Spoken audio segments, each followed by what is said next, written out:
குக்கு தமிழுக்கு வரவேற்கிறோம். குயவரும் சலவை தொழிலாளியும்.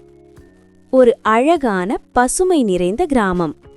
அந்த கிராமத்தில் ராமு என்ற சலவை தொழிலாளியும் சோமன் என்ற மண்பானை செய்யும் குயவரும் வாழ்ந்து வந்தார்கள். இவர்கள் இருவரும் சிறு வயதிலிருந்தே நண்பர்கள். ஒன்றாகவே அரசரின் அரண்மனையில் வேலை பார்த்து வந்தார்கள். ராமு அரசரின் துணிகளை சுத்தமாக மின்னும் அளவுக்கு சலவை செய்து கொடுப்பான். சோமன் அரண்மனைக்கு தேவையான அழகான மண்பானைகள், குடங்கள், பெரிய பாத்திரங்களை செய்து கொடுப்பான்.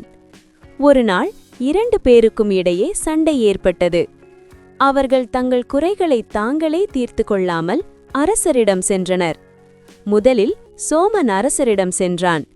ராமுவை அரசரிடம் வசமாக சிக்க வைக்க வேண்டும் என்று எண்ணி அரசரை பார்த்து சொன்னான். அரசே, நமது பட்டத்து யானை கருப்பாக இருக்கிறது. யானையை சலவை தொழிலாளியிடம் கொடுத்து வெளுக்கச் சொல்லுங்கள். ஆனால் அரசர் மிகப்பெரிய முட்டாள். எதையும் நன்றாக சிந்திக்காமல் அப்படியே ஆகட்டும் என்றார். உடனே ராமுவை கூப்பிட்டார் அரசர். ராமா, யானையை வெளுத்து கொண்டு வா. ராமு முதலில் திகைத்தான். ஆனால் அவன் புத்திசாலி. அவன் அமைதியாக அரசரை பார்த்து சொன்னான். அரசே, யானையை வெளுக்கலாம். ஆனால் யானையை வேக வைக்கும் அளவுக்கு ஒரு பெரிய பானை தேவை. அதை குயவரை செய்து தரச் சொல்லுங்கள். அரசர் இதை கேட்டவுடன், குயவரே, யானையை வேக வைக்கும் அளவுக்கு ஒரு பெரிய பானையை செய்து கொடு என்றார். சோமன் திரு திரு என விழித்தான். யானையை வேக வைக்கும் பானையா? அவன் உடம்பெல்லாம் வியர்வை. அப்போதுதான் அவனுக்கு புரிந்தது. நான் மற்றவரை மாட்ட வைக்க நினைத்து நானே மாட்டிக்கொண்டேன். அன்று மாலையில் ஒரு மரத்தடியில் ராமுவும் சோமனும் சந்தித்தார்கள். இருவரின் முகத்திலும் வருத்தம். சோமன் மெதுவாக சொன்னான், ராமா, உன்மேல் நான் குறை சொல்லி நானே மாட்டிக்கொண்டேன்.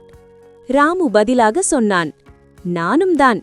உன்மேல் குறை சொன்னதால் எனக்கும் கஷ்டம் வந்தது.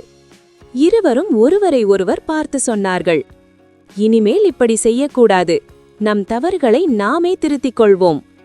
அடுத்த நாள் இருவரும் அரசரிடம் மன்னிப்பு கேட்டார்கள். அரசருக்கும் உண்மை புரிந்தது. ராமுவும் சோமனும் மீண்டும் நண்பர்களானார்கள்.